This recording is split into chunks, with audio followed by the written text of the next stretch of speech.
कौवे आपको हर जगह नजर आते, शाहीन क्यों नहीं नजर आता हर जगह? बाज क्यों नहीं नजर आता हर जगह?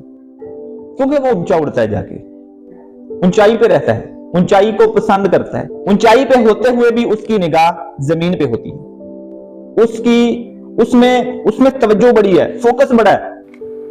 कहते हैं कि 60 किलोमीटर के दायरे के अंदर जहां वो उड़ रहा होता है ना, 60 किलोमीटर के दायरे के अंदर उसकी नजर होती है। 60 किलोमीटर के अंदर वो कहीं पड़े हुए अपने शिकार को देख लेता है, इतना फोकस है, इतनी नजर तेज है उसकी।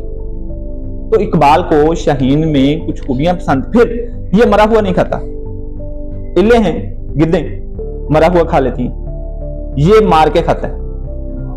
गिद्दड़ हो गए, इल्ले हो गई, ये मरा हुआ शिकार खा लेती। शेर मार के खाता है, शाहीन मार के खाता है, मरा हुआ नहीं किसी का खाता। ये इनमें बड़ी एक जबरदस्त बात है। तो शाहीन को इकबाल ने पसंद किया है उसकी खूबियों की वजह से, ठीक है। और मुसलमान जवान को, मुसलमानों को इकबाल ने कहा है कि ये शाहीन जैसे हैं, ये ऊंची उड़ान रखते हैं, नीची उड़ान नहीं रखते, ऊंचा सोचते हैं, बड़ा सोचते हैं, दूर तक देखते हैं।